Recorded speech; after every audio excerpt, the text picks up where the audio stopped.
Measurements of national income എന്ന ടോപ്പിക്കാണ് നമ്മളിന്ന് നോക്കാൻ പോകുന്നത്. There are 3 methods of measurement of national income. 3 methods ആണുള്ളത്. അത് ഏതൊക്കെയാണെന്ന് ചോദിച്ചാൽ, first method product method, second one income method and the third one is expenditure method. അപ്പം ഇങ്ങനെയുള്ള 3 മെത്തേഡ്സ് ആണ് നമ്മൾ നാഷണൽ ഇൻകം കാൽക്കുലേറ്റ് ചെയ്യാൻ വേണ്ടി യൂസ് ചെയ്യുന്നത്. അതിലെ പ്രോഡക്റ്റ് മെത്തേഡാണ് നമ്മൾ ഈ വീഡിയോയിൽ ഡിസ്കസ് ചെയ്യുന്നത്. പ്രോഡക്റ്റ് മെത്തേഡിൻ്റെ മറ്റൊരു പേരാണ് വാല്യൂ ആഡഡ് മെത്തേഡ് അല്ലെങ്കിൽ output method. Here we calculate the value added of every stages of production under this method.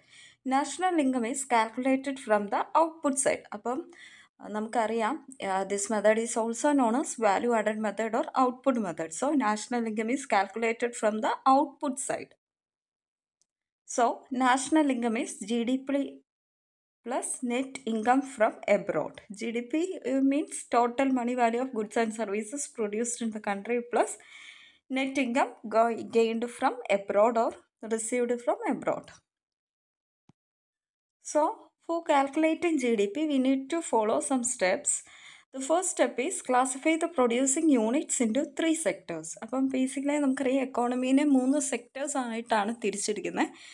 The first sector is primary sector, secondary sector and the tertiary sector. These are the 3 sectors in the economy. We know that primary sector deals with agriculture and allied activities. കൃഷി സംബന്ധമായ activities എല്ലാം primary സെക്ടറിലാണ് വരുന്നത്. പിന്നെ secondary sector എന്ന് പറയുമ്പം industrial സെക്ടേഴ്സാണ്. Tertiary sector എന്ന് പറയുമ്പം service സെക്ടറാണ്. അപ്പം ഈ മേഖലയിലെല്ലാം പ്രൊഡ്യൂസ് ചെയ്യപ്പെടുന്ന ഗുഡ്സ് ആൻഡ് സർവീസസിൻ്റെ ഔട്ട്പുട്ട് അല്ലെങ്കിൽ മണി വാല്യൂവിനെ മെഷർ ചെയ്താണ് നമ്മൾ നാഷണൽ ഇൻകം കാൽക്കുലേറ്റ് ചെയ്യുന്നത്. അതുകൊണ്ട് തന്നെ ഈ സെക്ടേഴ്സിലെല്ലാം ഔട്ട്പുട്ട് നമ്മൾ നാഷണൽ ഇൻകം കാൽക്കുലേറ്റ് ചെയ്യുമ്പോൾ കൺസിഡർ ചെയ്യും. Then the second step is estimating the value of output. എന്നിട്ട് നമ്മൾ എത്രത്തോളം ഓരോ സെക്ടേഴ്സിൽ എത്രത്തോളം ഔട്ട്പുട്ട് പ്രൊഡ്യൂസ് ചെയ്തു എന്ന് കണ്ടുപിടിക്കും. And the third step is estimating gross value added. അപ്പം മൂന്നാമത്തെ സ്റ്റെപ്പ് എന്ന് പറയുന്നതാണ് ഗ്രോസ് വാല്യൂ ആഡഡ് കണ്ടുപിടിക്കുക എന്നുള്ളത്. ഗ്രോസ് വാല്യൂ ആഡഡ് എങ്ങനെയാണ് കണ്ടുപിടിക്കുന്നതെന്ന് ചോദിച്ചാൽ, വാല്യൂ ഓഫ് ഔട്ട്പുട്ടിൽ നിന്നും ഇൻ്റർമീഡിയറ്റ് കൺസപ്ഷൻ്റെ വാല്യൂ കുറയ്ക്കണം. എന്താണ് ഇൻ്റർമീഡിയറ്റ് കൺസപ്ഷൻ എന്ന് പറഞ്ഞാൽ, ബേസിക്കലി ഒരു പ്രോഡക്റ്റ് ഉണ്ടാക്കാനായിട്ട് ഓൾറെഡി നമ്മൾ വേറെ എന്തെങ്കിലും ഒരു സാധനം ഉപയോഗിച്ചാണല്ലോ ഒരു ഔട്ട്പുട്ട് ഉണ്ടാക്കുന്നത്. അപ്പം അതിൻ്റെ ഇടയ്ക്കായിട്ട് ഉപയോഗിക്കുന്ന ആ വസ്തുക്കളെയാണ് ഇൻ്റർമീഡിയറ്റ് കൺസപ്ഷൻ എന്ന് പറയുന്നത്. ഇപ്പോൾ ഫോർ എക്സാമ്പിൾ, വീറ്റിൽ നിന്നാണ് ബ്രെഡ് ഉണ്ടാക്കുന്നത്. അപ്പോൾ ബ്രെഡിൻ്റെ പ്രൈസ് എന്ന് പറയുമ്പോൾ ഓൾറെഡി ആ വീറ്റിൻ്റെ പ്രൈസ് ഓൾറെഡി അതിൽ ഇൻക്ലൂഡഡ് ആയിട്ടുണ്ട്. അപ്പം വീണ്ടും ബ്രെഡിൻ്റെ ഒപ്പം തന്നെ വീറ്റും കൂടെ ആഡ് ചെയ്യുമ്പോഴത്തേക്ക് ആ എക്സ്ട്രാ ഡബിൾ വാല്യുവേഷൻ അല്ലെങ്കിൽ കൗണ്ടിങ് വരും. അപ്പം അങ്ങനെ വരാതിരിക്കാൻ വേണ്ടിയാണ് നമ്മൾ ഇൻ്റർമീഡിയറ്റ് കൺസപ്ഷൻ കുറയ്ക്കുന്നത്.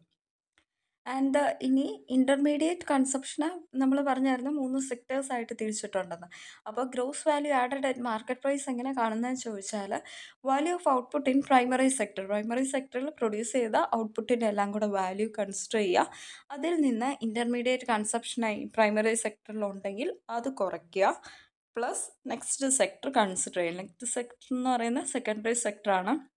അതിൻ്റെ വാല്യൂ ഓഫ് ഔട്ട്പുട്ടിൽ നിന്നും intermediate consumption in secondary sector കുറയ്ക്കുക. പ്ലസ് ടേർഷ്യറി സെക്ടറിലെ ഔട്ട്പുട്ട് ആഡ് ചെയ്യുക. അതിൽ നിന്നും ഇൻ്റർമീഡിയറ്റ് കൺസപ്ഷൻ കുറയ്ക്കുക. അപ്പം നമുക്ക് gross value added at market price കിട്ടും. ഇങ്ങനെ ഡീറ്റെയിൽ ആയിട്ട് ഓരോ സെക്ടർ തിരിച്ചൊന്നും ചിലപ്പോൾ പരീക്ഷയ്ക്ക് ചോദിക്കുകയില്ല. വാല്യൂ ഓഫ് ഔട്ട്പുട്ട് എന്ന് പറഞ്ഞിട്ടൊരു വാല്യൂ തരും, ഇൻ്റർമീഡിയറ്റ് കൺസപ്ഷൻ എന്ന് പറഞ്ഞൊരു വാല്യൂ തരും. അപ്പം gross value added market price കണ്ടുപിടിക്കണമെങ്കിൽ ജസ്റ്റ് വാല്യൂ ഓഫ് ഔട്ട്പുട്ടിൽ നിന്നും ഇൻ്റർമീഡിയറ്റ് കൺസപ്ഷൻ കുറച്ചാൽ മതി. ഇനി fourth step, estimating net value added at market price.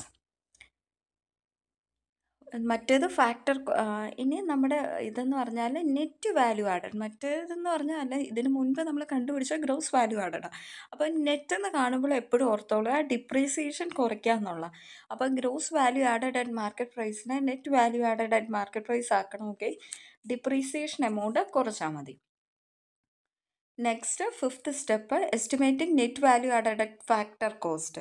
മറ്റേത് ഇതിന് മുൻപ് നമ്മൾ നോക്കിയത് net value added at market പ്രൈസാണ്. മാർക്കറ്റ് പ്രൈസ് എന്ന് പറയുമ്പോൾ മാർക്കറ്റിലെ പ്രൈസ് വെച്ചിട്ടുള്ള ടാക്സും എല്ലാം കൂടെ ഇൻക്ലൂഡ് ചെയ്തുള്ള. അപ്പം net value added at factor cost എന്ന് പറയുമ്പോൾ മാർക്കറ്റ് പ്രൈസിൽ നിന്നും നെറ്റ് ഇൻഡയറക്റ്റ് ടാക്സ് കുറയ്ക്കുക എന്നുള്ളതാണ് ഇവിടുത്തെ ഫോർമുല.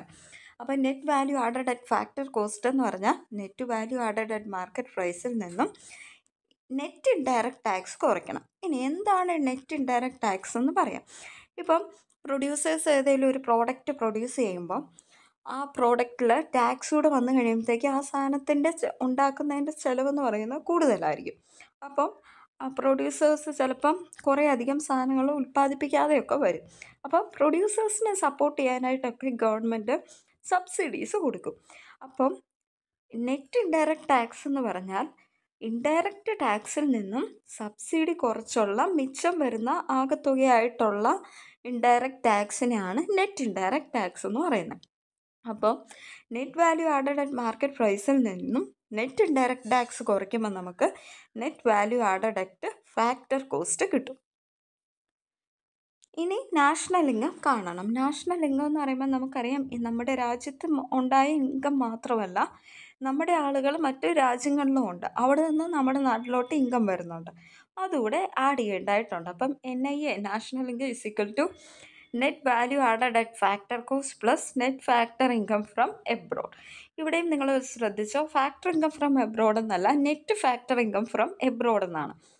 NFIA എന്താണെന്ന് ചോദിച്ചാൽ net factor income from abroad എന്ന് പറഞ്ഞാൽ നമ്മുടെ രാജ്യത്തോട്ട് വരുന്ന ഇൻകത്തിൽ നിന്നും നമ്മുടെ രാജ്യത്ത് നിന്ന് മറ്റ് രാജ്യത്ത് വർക്ക് ചെയ്യുന്ന അല്ലെങ്കിൽ മറ്റ് രാജ്യത്ത് ഉള്ള ആളുകൾ നമ്മുടെ രാജ്യത്ത് വന്ന് താമസിച്ച് ജോലി ചെയ്യുന്നുണ്ടല്ലോ, അപ്പോൾ അവരുടെ ഇൻകം കുറച്ച് കഴിഞ്ഞ് നമുക്കിങ്ങോട്ട് വരുന്ന ഇൻകം തമ്മിലുള്ള ആ ഡിഫറൻസ് എമൗണ്ടിനെയാണ് net factor income from abroad എന്ന് പറയുന്നത്.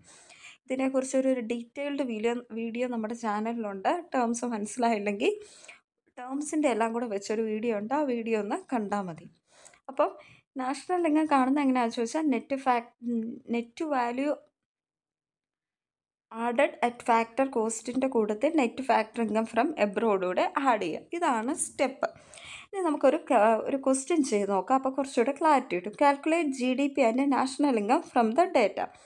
Items amount in lakh, subsidy 1 lakh, sales 100 lakh, closing stock 20 lakh, indirect tax 5 lakh, intermediate consumption 13 lakh, income from abroad 20, opening stock 10, depreciation 150, income paid to abroad 30. So ഇതാണ് തന്നിരിക്കുന്ന question. അപ്പം value added മെത്തേഡാണ് നമ്മളിപ്പോൾ പഠിച്ചത്. അപ്പോൾ value added method വെച്ച് നമ്മളോട് പറഞ്ഞേക്കുന്ന GDP അറ്റ് മാർക്കറ്റ് പ്രൈസ് കാണാനാണ്. അപ്പം നമുക്കറിയാം GDP അറ്റ് മാർക്കറ്റ് പ്രൈസ് തന്നെയാണ് എന്ത് gross value added at market price എന്ന് പറയുന്നത്. എന്ന് പറഞ്ഞാൽ വാല്യൂ എന്ന് പറഞ്ഞാൽ മൊത്തം മൂല്യം എത്രത്തോളം ഉണ്ടാക്കി എന്നുള്ളതാണ്. അത് തന്നെയാണ് GDP എന്ന് പറയുന്നത്. GDP എന്ന് പറയുന്നത് എന്താണ്? Money value of goods and services produced in a country in an accounting year. ഒരു അക്കൗണ്ടിങ് ഇയറിൽ നമ്മുടെ രാജ്യത്ത് ഉൽപ്പാദിപ്പിക്കപ്പെട്ട പ്രോഡക്ട്സിൻ്റെ എല്ലാം കൂടെ ആകത്തോടെ ഒക്കെ മണി ടേംസിൽ പറയാമെന്നുള്ളതാണ്. സോ അപ്പോൾ GDP at market price is same as gross value added at market price. അപ്പം GDP at market price is equal to gross value added at market price ആ നമ്മൾ കണ്ടു. അപ്പം gross value added at market പ്രൈസിൻ്റെ formula ഇടുക. അപ്പം ഇവിടെ ക്വസ്റ്റ്യനിൽ നമുക്ക് വാല്യൂ ഓഫ് ഔട്ട്പുട്ട്സും തന്നിട്ടുണ്ട്, ഇൻ്റർമീഡിയറ്റ് കൺസപ്ഷൻ ഓപ്ഷനും തന്നിട്ടുണ്ട്. അപ്പം ഓരോ സെക്ടർ തിരിച്ചൊന്നും തന്നിട്ടില്ല, മൊത്തത്തിലുള്ള ഔട്ട്പുട്ട് എന്ന് പറഞ്ഞാണ് നമുക്ക് തന്നേക്കുന്നത്. അപ്പം ആ വാല്യൂ ഇതിലോട്ട് സബ്സ്റ്റിറ്റ്യൂട്ട് ചെയ്ത് കൊടുത്താൽ മാത്രം മതി. Gross value of output minus intermediate consumption. ഇനി ഇവിടെ വാല്യൂ ഓഫ് ഔട്ട്പുട്ട് തന്നിട്ടില്ല, നമ്മുടെ ഈ ക്വസ്റ്റ്യനിൽ തന്നിട്ടില്ല എന്നുണ്ടെങ്കിൽ ഒരു ഫോർമുലയുണ്ട്, ചേഞ്ച് ഇൻ സ്റ്റോക്ക് എന്ന് പറഞ്ഞാൽ ഔട്ട്പുട്ട് എന്ന് പറയാൻ മൊത്തത്തിലുള്ള ഔട്ട്പുട്ട് എത്രയാണ്. അപ്പോൾ അത് ഈ ക്വസ്റ്റ്യനിൽ ഡയറക്റ്റ് തന്നിട്ടില്ല. അപ്പോൾ അതെങ്ങനെ കണ്ടുപിടിക്കുമെന്ന് ചോദിച്ചാൽ രണ്ട് രീതിയിൽ നമുക്കതിനെ കണ്ടുപിടിക്കാനായിട്ട് പറ്റും. ഫസ്റ്റ് മെത്തേഡ് എന്ന് പറഞ്ഞാൽ വാല്യൂ ഓഫ് ഔട്ട്പുട്ട്, മൊത്തത്തിലുള്ള ഔട്ട്പുട്ടിൻ്റെ വാല്യൂ എന്ന് പറഞ്ഞാൽ എത്രത്തോളം സെയിൽസ് നടന്നു പ്ലസ് ചേഞ്ച് ഇൻ സ്റ്റോക്കിൽ എത്രത്തോളം ചേഞ്ച് വന്നു എന്നുള്ളത്. Sales plus change in stock. ഇനി ചേഞ്ച് ഇൻ സ്റ്റോക്ക് എന്ന് പറഞ്ഞാൽ എന്താണെന്ന് വെച്ചാൽ നമ്മുടെ ക്ലോസിംഗ് സ്റ്റോക്കിൽ നിന്നും ഓപ്പണിംഗ് സ്റ്റോക്ക് കുറച്ച് കഴിയുമ്പോൾ നമുക്ക് കറക്റ്റ് അറിയാൻ പറ്റും എത്രത്തോളം സ്റ്റോക്കിൽ ചേഞ്ച് വന്നു എന്നുള്ളത്. ആ സ്റ്റോക്കിലെ ചേഞ്ചും സെയിൽസും കൂടെ ആഡ് ചെയ്യുമ്പോൾ കറക്റ്റായിട്ട് വാല്യൂ ഓഫ് ഔട്ട്പുട്ട് നമുക്ക് കിട്ടും. സോ വാല്യൂ ഓഫ് ഔട്ട്പുട്ട് എന്ന് പറയുന്നത് ക്ലോസിംഗ് സ്റ്റോക്ക് മൈനസ് ഓപ്പണിംഗ് സ്റ്റോക്കാണ്. ഇവിടെ ക്ലോസിംഗ് സ്റ്റോക്ക് 20യും ഓപ്പണിംഗ് സ്റ്റോക്ക് 10ഉമാണ്. അപ്പം 20 മൈനസ് 10 ആണ് ചേഞ്ച് ഇൻ സ്റ്റോക്ക് എന്ന് പറയുന്നത്. അപ്പം സെയിൽസ് 100ഉം ചേഞ്ച് ഇൻ സ്റ്റോക്ക് 10ഉം ആണ്. So the answer is 110. ഇങ്ങനെ ക്വസ്റ്റ്യൻ തന്നിട്ടുണ്ടെങ്കിലാണ് sales plus change in stock കണ്ടുപിടിച്ച് ഇങ്ങനെ ചെയ്യേണ്ടത്. ചിലപ്പം അത് ഡയറക്റ്റായിട്ട് value of output is equal to എന്ന് പറഞ്ഞാൽ തരുമായിരിക്കും. എങ്ങനെ വേണേലും പരീക്ഷയ്ക്ക് വരാം. നമ്മൾ അതിനനുസരിച്ച് പ്രിപ്പേർഡ് ആയിട്ടിരിക്കണം. ഇനി അടുത്തത് gross value added at market price കാണുക എന്നുള്ളതായിരുന്നല്ലോ, അല്ലെ GDP കാണുക എന്നുള്ളതായിരുന്നല്ലോ നമ്മുടെ ക്വസ്റ്റ്യൻ. അപ്പോൾ നമുക്ക് കിട്ടി വാല്യൂ ഓഫ് ഔട്ട്പുട്ട് എന്ന് പറയുന്നത് 110 ആണ്. ഇൻ്റർമീഡിയറ്റ് കൺസപ്ഷൻ ക്വസ്റ്റ്യനിൽ ഓൾറെഡി തന്നിട്ടുണ്ട് 30 ആണെന്നുള്ളത്. So 110 minus 30 80. So gross value added at market price അല്ലെങ്കിൽ GDP അറ്റ് മാർക്കറ്റ് പ്രൈസ് എന്ന് പറയുന്നത് 80 ആണ്. So this is about that question. ഇനി നമുക്ക്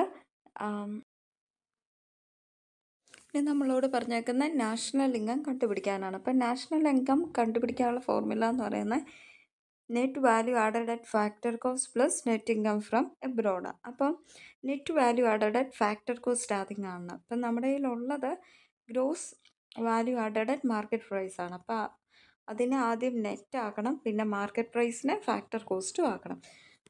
അപ്പോൾ ഫസ്റ്റ് നമ്മൾ പഠിച്ചാണ് ഒരു net value added at factor cost ആക്കണമെന്നുണ്ടെങ്കിൽ ആദ്യം നമ്മൾ അതിനെ ഡിപ്രീസിയേഷനിൽ നിന്ന് കുറയ്ക്കണം. So gross value added market price എന്ന് പറയുന്നത് 80 ആണ്. 80 മൈനസ് ഡിപ്രീസിയേഷൻ 15 കുറച്ച് കഴിയുമ്പോൾ 65 കിട്ടും. ഇത് ഫാക്ടർ കോസ്റ്റ് അല്ല, മാർക്കറ്റ് പ്രൈസ് ആണ്. ഞാൻ എഴുതിയതിൽ ഒരു മിസ്റ്റേക്കാണ്. Net value added at factor cost അല്ല, മാർക്കറ്റ് പ്രൈസ് ആണ്. അപ്പം 80 മൈനസ് 15 ചെയ്തപ്പോൾ 65 കിട്ടി. ഇനി ഈ മാർക്കറ്റ് പ്രൈസിനെ ഫാക്ടർ കോസ്റ്റ് ആക്കി മാറ്റണമെങ്കിൽ നമുക്കറിയാം ഫാക്ടർ കോസ്റ്റ് എന്ന് പറയുമ്പോഴത്തേക്ക് അതിൽ ഡയറക്റ്റ് ടാക്സസ് ഇൻവോൾവ് ആവുകയല്ല. ടാക്സ് എമൗണ്ട് കുറച്ചാൽ മതി, net indirect taxes. So net value added at market price minus net indirect tax. ഇനി നമുക്കറിയാം നെറ്റ് ഇൻഡയറക്റ്റ് ടാക്സ് എന്ന് പറയുമ്പം അതെങ്ങനെയാണ് കണ്ടുപിടിക്കുന്നതെന്ന് ചോദിച്ചാൽ ഇൻഡയറക്റ്റ് ടാക്സിൽ നിന്ന് സബ്സിഡീസ് കുറച്ചാൽ മതി. അപ്പം ക്വസ്റ്റ്യനിൽ ഓൾറെഡി തന്നിട്ടുണ്ട് ഇൻഡയറക്റ്റ് ടാക്സ് എന്ന് പറയുന്നത് 5 ആണ്, സബ്സിഡി എന്ന് പറയുന്നത് 1 ആണ്. അപ്പോൾ 5 മൈനസ് 1 ചെയ്യുമ്പോൾ നമുക്ക് 4 കിട്ടും. അത് നെറ്റ് ഇൻഡയറക്റ്റ് ടാക്സേ ആയിട്ടുള്ളൂ. ഇനി ഈ net indirect tax net value added at market പ്രൈസിൽ നിന്ന് കുറയ്ക്കുമ്പോഴാണ് നമുക്ക് ഫാക്ടർ കോസ്റ്റ് കിട്ടുക. അപ്പം 65 എന്നുള്ളതാണ് മാർക്കറ്റ് പ്രൈസിലെ നെറ്റ് വാല്യൂ ആഡഡ്. ആ 65ൽ നിന്ന് indirect tax net indirect tax 4 ആണ് നമുക്ക് കിട്ടിയത്.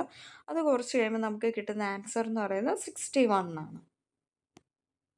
ഇനി അത് കഴിഞ്ഞിട്ട് നമുക്കിനി ചെയ്യാനുള്ള നാഷണൽ ഇൻകം കാൽക്കുലേഷൻ ആണല്ലോ. അപ്പം നെറ്റ് ഫാക്ടർ ഇൻകം ഫ്രം എബ്രോഡൂടെ കണ്ടുപിടിക്കണം. കാര്യം എന്താണെന്ന് ചോദിച്ചാൽ നാഷണൽ ഇൻകത്തിൻ്റെ ഫോർമുല എന്ന് പറയുന്നത് net value added at factor cost plus net income from എബ്രോഡാണ്. ഓൾറെഡി നമ്മൾ net value added at factor cost കണ്ടുപിടിച്ചിട്ടുണ്ട്. ഇനി നെറ്റ് ഇൻകം ഫ്രം എബ്രോഡ് കണ്ടുപിടിക്കണം. Income from abroad minus income received from abroad minus income paid to abroad ചെയ്ത് കഴിയുമ്പോൾ നമുക്ക് correct net factor income earned from abroad കിട്ടും. So net income received from abroad എന്ന് പറയുന്നത് 20യും amount paid to abroad എന്നുള്ളത് 30. So 20 minus 30 എന്ന് പറയുമ്പോൾ -10. അപ്പോൾ നമ്മുടെ നെറ്റ് ഇൻകം ഫ്രം എബ്രോഡ് എന്ന് പറയുന്നത് നെഗറ്റീവാണ്. And the answer is -10. അപ്പം ഇതിന് നമ്മൾ ഇക്വേഷനിലോട്ട് സബ്സ്റ്റിറ്റ്യൂട്ട് ചെയ്ത് കൊടുക്കും. 61 plus -10 is equal to 51 lakhs. സോ നാഷണൽ ഇൻകം എന്ന് പറയുന്നത് 51 lakhs ആണ്. So this is about that question. ഇനി വേറൊരു കുഞ്ഞൊരു സിമ്പിൾ ഒരു ക്വസ്റ്റ്യനോട് നോക്കാം. Calculate GDP and NDP using value added method. Gross value of output 1300, depreciation 20, intermediate consumption 400. So നമുക്കറിയാം ആദ്യം നമ്മളോട് കണ്ടുപിടിക്കാൻ പറഞ്ഞ GDP അതുപോലെ തന്നെ NDP ആണ്. അപ്പം NDP എന്ന് പറഞ്ഞാൽ GDPയിൽ നിന്ന് ഡിപ്രീസിയേഷൻ കുറയ്ക്കുന്നതാണ്. ഓൾറെഡി നമുക്കറിയാം ഇവിടെ പറഞ്ഞിട്ടുണ്ട് ഗ്രോസ് വാല്യൂ ഓഫ് ഔട്ട്പുട്ട് മൊത്തത്തിലുള്ള ഔട്ട്പുട്ട് എന്ന് പറയുന്നത് 1300 ആണ്. അപ്പം 1300ൽ നിന്നും ഒരു സാധനത്തിനെ നെറ്റ് ആക്കി എടുക്കണമെന്നുണ്ടെങ്കിൽ ഗ്രോസ് വാല്യൂവിനെ നെറ്റ് ആക്കി എടുക്കണമെങ്കിൽ മൈനസ് ഡിപ്രീസിയേഷൻ ചെയ്താൽ മതി. സോ 900 മൈനസ് 20 880 എന്നുള്ളതാണ് നെറ്റ് ഡൊമസ്റ്റിക് പ്രോഡക്റ്റ്.